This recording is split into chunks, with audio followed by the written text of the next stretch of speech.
Okay, everybody. So at the end of the staff meeting, we just touched on the invited part in the belonging in schools piece. And we went through the cliff notes of this section. And this video is just to go a little bit more in depth since we had to rush through it and just give you enough background so you feel confident in the worksheet that accompanies this particular lesson here or section. And so we talked in the first section about being welcomed and making your space a welcoming place to be. However, in order to feel welcomed, we have to be invited into a space.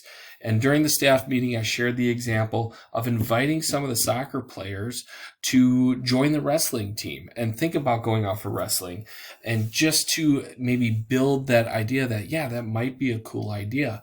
Or possibly the people we're going to for our service project, inviting them to the school play or a football or basketball game and saying, yo, I wear number 16. It'd be great if you came and supported me.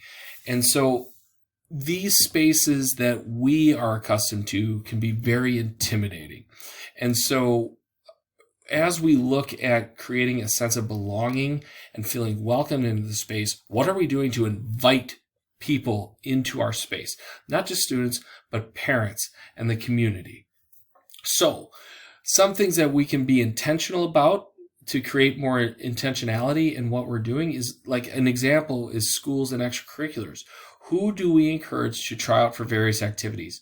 Do our activities reflect our student population? And if they don't, why might that be? Have we intentionally invited those? The students who come to our social events or assigned to certain programming, have we invited everybody? Have we those that really need it or those that maybe covet it? Have we extended a specific invitation so that they feel welcomed into that space? Because otherwise that intimidation may hold them back from even coming in. So intentionally inviting students promotes that welcomed feeling and will promote additional engagement. So 2 truths and a lie, we've already given the answer to this, but look at the other questions here.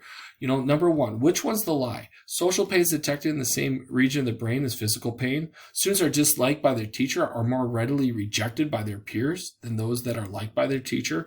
Or the predominant amount of instructional time during reading and math is spent doing independent seat work without peers and just by themselves.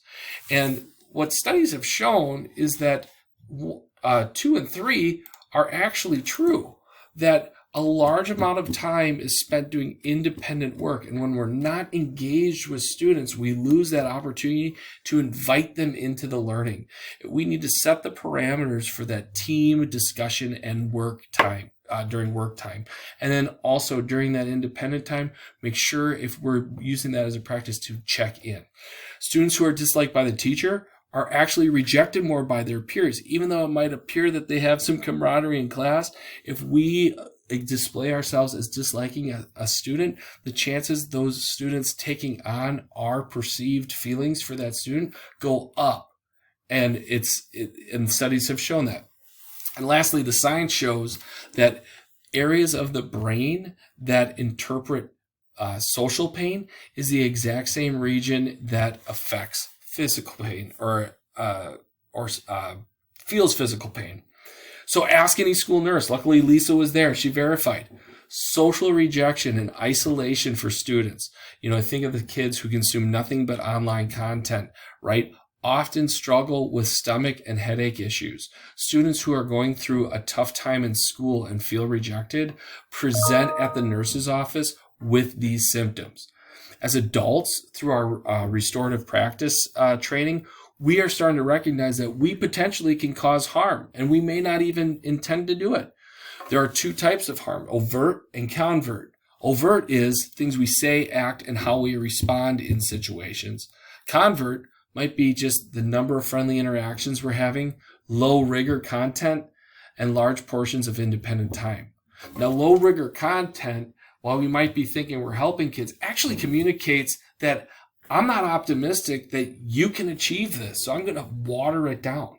Holding high expectations with high levels of support, now we're working with students and helping bring them to a higher level than they might have thought themselves possible, and might even surprise us.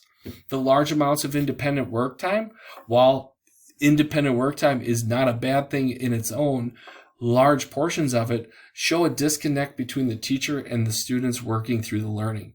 We want to come alongside and provide that support with our students, or provide opportunities for students to support each other. And then lastly, that students pick up on the feelings of students and adopt similar feelings. Like my man Brian Medler says in the new book that he has out, Watch Your Mouth, is that you have to like students. And if you don't like them, you have to at least look like you like them, because that's really important. Because if we set the conditions that we're rejecting a kid for who they are, other students will do the same. And we're just promoting this rejection and non-welcoming of a student. So invited, our daily teaching practices, the language we use, conveys 4 things, or really 3, but it's trust. When we're in our conversations and our practices, am I showing trust and a relation, and I'm providing a time to build relationships between the teacher and the student? And I'm not saying let's share about our weekends and stuff. What I'm saying is like, hey, next 15 minutes, we need to get this done. Can I trust that you guys can get this done? Yeah, totally. We can get that done. And then 20 minutes later, hey, I'm noticing we're still not done. Are we struggling? Yeah, can we have 2 more minutes? That back and forth, that little bit of give and take can really show that trust and respect that you're giving students. Respect are actions that communicate an understanding of one's autonomy, identity, and value to the learning community. There are kids who might drive you crazy, but they have value and an asset to bring to the learning community. How do we exploit that? How do we promote that? How do we get a kid who maybe has an unconventional asset to the team be able to express that and feel like they're a meaningful part of the class? And that's the hardest part with some of our most frustrating kids that come in and maybe just are willing to buck the system. Another thing is optimism.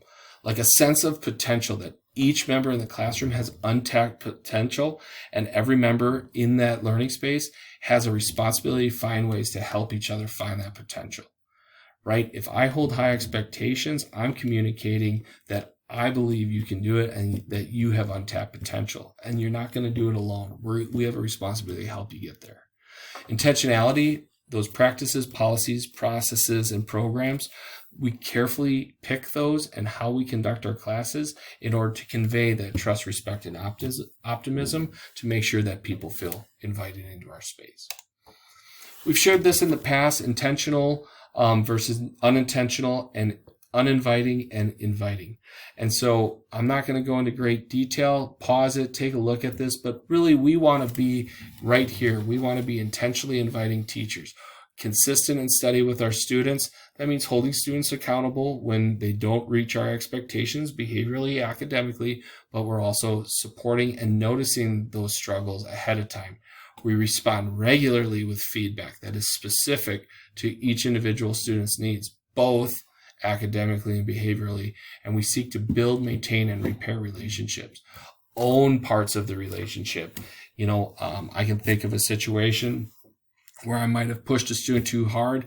They reacted in a poor way. They come back and I say, you know what? I had time in a private conversation. I'll say, you know what? I had time to reflect on the last interaction we had, or when you got upset. I feel like when I did this, that created that. Am I right? Did I feel that right? Yes, Mr. Brusky, you did, or no, Mr. Brusky, you didn't. Okay, then if not, then like what did cause it? Because I really don't want to repeat it. And I know that I have a responsibility or part of this relationship to try to understand what might have caused that, right? It takes a little time, but by reaching those kids, it communicates a dedication to them, an optimism that they can do better, and holding them to a high standard. We also talk about we've shared this before, how intentionally uninviting teachers, they try to keep control over others and display little care or regard. Those people don't exist here, but if they did, corrosive to students and the school culture, and they need and deserve support and coaching to make sure that they are getting what they need to do it right. Unintentionally uninviting, low expectations, and we distance ourselves in interactions, right? And not allowing ourselves to be lured into a false complacency. That's the danger there. Unintentionally inviting can be very enthusiastic, but not reflective. So it makes us vulnerable to disappointment and adversity. And again, need coaching and support, but really this is what we have to strive. Look at our practices. What are we doing to be inviting? So in your mailboxes, there's a take action piece to really dive in and think about how we can be inviting. The last part of that intentional piece is the 2x10 rule, which basically says if I met for 2 minutes, 10 times with some of my most challenging kids, how might that change their trajectory in my class, and communicate to them that I am optimistic in their abilities in the class, and I'm still going to hold them to high standards, but I'm going to support them while I do it. So take a look at those and think of some of the kids that if you could turn those 5 kids in a classroom, that you can get them on your side, how that class would respond. Those are the kids to target using that strategy. So if you have any questions, please check it out. Please keep these papers safe. I strongly suggest keeping them in the back of your advisory folder, as they will be brought to our staff meeting. Like I said, this time I put the questions up because I thought with it being new, we didn't have all the pieces there, but please keep them in a safe place because we will be doing things with them. So have a great day, and I hope this little 12-minute follow-up was useful.